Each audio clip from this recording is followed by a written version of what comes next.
6 matcha, 6 ways. Banana matcha, blueberry matcha, strawberry matcha, sea salt matcha with mochi, peanut butter matcha, and ube matcha. So let's try it. First is yung banana milk matcha.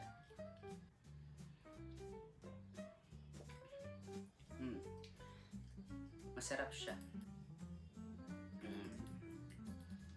Favorite ko yung banana milk na bingre.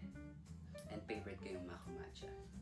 So pag nagsama ang dalawang favorite, 10 over 10. Try mo madali. Ito yung favorite look ko for today. Second is this.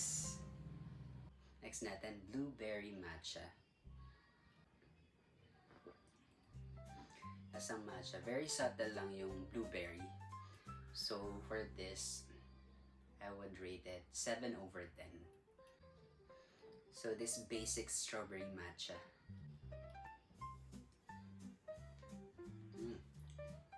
Sarap ng strawberry. Very tangy. And yung matcha. Masarap, sobra. 10 over 10. Next natin, itong peanut butter matcha. So, first time ko lang itong itinry. Peanut butter matcha with chocolate.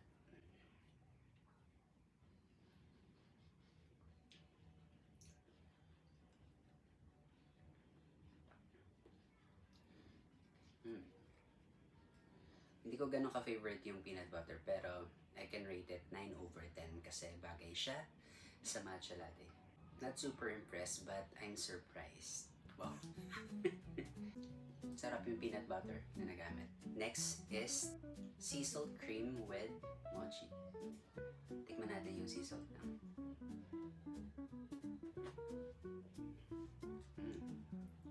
Very good though.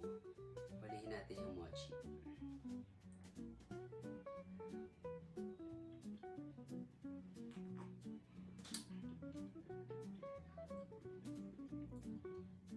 Sarap ng mochi.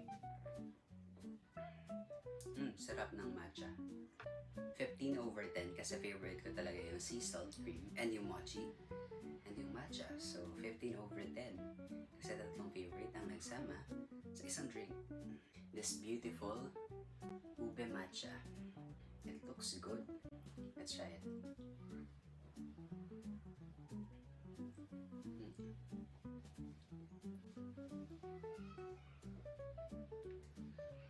I would say nag-complement yung earthiness ng